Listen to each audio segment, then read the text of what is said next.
My name is Alan Hopkins and I'm 35 years old. Thanksgiving at my parents' house always followed the same script, and this year was no different. Except that this year I finally understood why my mother needed an audience of 17 relatives to say what she said. I walked in wearing the gray cardigan I always wore to these dinners, the plain one that made me look exactly like what everyone assumed I was, and I set my dish of green beans on the counter next to my sister Naomi's elaborate cranberry tart, the one she clearly had catered and was passing off as homemade. Naomi arrived 30 minutes late in a cream-colored blazer, her husband trailing behind her, carrying a bottle of wine that cost more than my monthly grocery budget, and the room lit up the way it always did when she entered, like she was the only light source in a house full of dims. My mother, Diane, hugged her first, held her at arm's length, and told the room loud enough for the Latimer cousins and Aunt Ruth and Uncle Ford and all the others crowded around the table that Naomi had just been named head of cardiothoracic surgery at Meridian General. Applause. Genuine, warm applause. Then my mother's eyes drifted to me, and I watched her decide in real time what story she wanted to tell about her other daughter. "And this one," she said, gesturing at me the way you gesture at a stain on the tablecloth, "cleans toilets for a living." 17 relatives turned to look at me. Nobody laughed because nobody was sure if it was a joke, but nobody corrected her either because as far as any of them knew, it was simply true. My father Walter, who has never once in 35 years asked me a single follow-up question about my life, reached into his wallet, pulled out a crisp $50 bill, and slid it across the table toward me like he was tipping a valet. "Here," he said, not unkindly, which somehow made it worse, "go mop something." A few people chuckled, uncertain, testing whether laughter was allowed. I looked at that $50 bill sitting on the white tablecloth between the cranberry tart and the gravy boat, and I did not flinch. I didn't reach for it, and I didn't push it away either. I just let it sit there while I finished chewing because I had learned a long time ago that reacting was exactly what my mother wanted, that my silence was the one thing she couldn't script a response to. What none of them knew, what I had never bothered to correct because frankly I had stopped expecting my family to ask real questions about my life around the time I turned 26, was that I don't clean anything. I hadn't cleaned anything in over a decade. I am the Chief Operating Officer of Ashcombe Regional Health Network, the umbrella system that owns and operates for hospitals across the state, including Meridian General, the very hospital where my sister had just been promoted, and including Willowbrook Medical, the hospital where my own parents have been patients for the last 6 years, where my father gets his cardiac checkups, and where my mother had her hip replaced 18 months ago. Every referral, every specialist consult, every insurance authorization, every single piece of paperwork that determined how quickly my parents got seen, and by whom ran, at some point through a system I helped build and now helped run.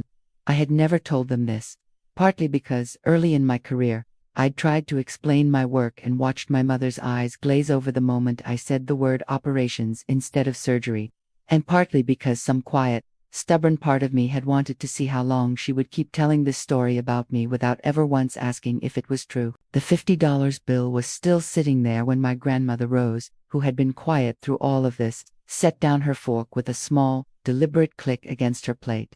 Grandma Rose is 81 years old, sharp as a blade, and the only person in that family who had ever, not once, asked me to justify my life to her. She stood up slowly, the way she does now, one hand braced on the table, and she looked directly at my mother, not at me. "Diane," she said in the voice she uses when she is done being polite, "tell them where your daughter actually works." The table went silent in a different way than it had gone silent before. My mother's mouth opened and then closed. Naomi's husband stopped mid-sip of his expensive wine.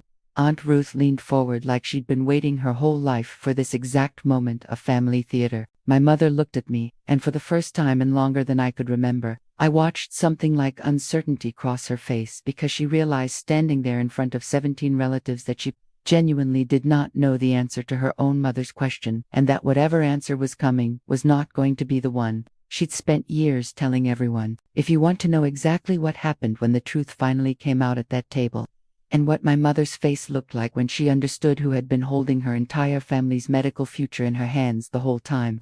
The silence after Grandma Rose's questions stretched long enough that I could hear the kitchen clock ticking from the next room. My mother finally found her voice, and it came out smaller than I'd ever heard it. "She works in administration," she said, the word administration landing like an apology she didn't know how to finish. Grandma Rose tilted her head unimpressed. Administration where? Diane, my mother, looked at me now, actually looked at me, maybe for the first time in years, silently begging me to fill in a blank she couldn't fill in herself. I set down my napkin and decided that, after 35 years of being the family's convenient punchline, I was done protecting everyone's comfort at the expense of my own dignity. I'm the Chief Operating Officer of Ashcombe Regional Health Network, I said, keeping my voice level, the same voice I use in board meetings when I need a room to actually hear me. I oversee 4 hospitals, including Meridian General, where Naomi was just promoted, and including Willowbrook Medical, where Mom and Dad have been patients for 6 years. The table went from silent to something closer to frozen. My father's hand, still resting near the $50 bill, went still entirely. Naomi's fork clattered softly against her plate as she set it down, her face shifting from polished confidence to something raw, something that looked almost like fear. That's not, my mother started, then stopped because she could see in my face that it was in fact exactly true. I kept going because I'd waited a long time to say this, and I wasn't going to waste the opportunity. Dad's cardiologist, Dr. Okafor, reports up through my division. The scheduling system that got Mom her hip replacement 18 months ago, faster than her insurance normally allows. I approved that pilot program myself. I've spent 6 years making sure this family got the best care available, and I never said a word about it because every time I tried to talk about my job, I watched everyone's eyes glaze over the second I stopped sounding like a surgeon. My mother's face had gone pale. The kind of pale that comes from realizing you've been telling a story about someone for years while never once checking if it was true. Why didn't you correct me? She asked, and it wasn't really a question. It was closer to a confession. Because you never asked. I said simply, not once. You decided who I was when I was 22, and never updated the file. Uncle Ford let out a low whistle under his breath. Aunt Ruth had both hands pressed to her mouth. The cousins were exchanging glances, like they just watched a magic trick they couldn't explain. My father finally spoke, and his voice cracked in a way I'd genuinely never heard from him before. The $50, he said, staring at the bills, still sitting on the tablecloth. I was just trying to. He didn't finish the sentence, because there was no version of it that didn't sound exactly as small as it was. I picked up the bill, folded it once, and slid it gently back across the table toward him. Buy Mom something nice, I said. I don't need it. Naomi, to her credit, was the first one to actually move past the shock. She looked at me with an expression I hadn't seen from my sister in years, something that looked almost like the way she used to look at me when we were kids, and she still thought I was the smart one. Ellen, she said quietly, I had no idea. You never said anything at any of the hospital events. I would have introduced you properly. I know, I said. And I meant it without bitterness because the truth was I had made a choice every single time to stay quiet. And today I had simply made a different one. Grandma Rose reached over and patted my hand, her skin soft and thin the way it gets when someone has earned every wrinkle honestly. I've known for 3 years, she said, and the whole table turned to stare at her now instead of me. Your mother never asks anyone anything real. I figured you'd tell them when you were ready. My mother sat there for a long moment and then quietly, in a voice stripped of its usual performance, she said, I'm sorry, Ellen. It wasn't a grand apology, and it didn't erase 15 years of being introduced as the daughter who cleans toilets, but it was the first honest thing my mother had said to me at that table in longer than I could remember, and for now, that was enough.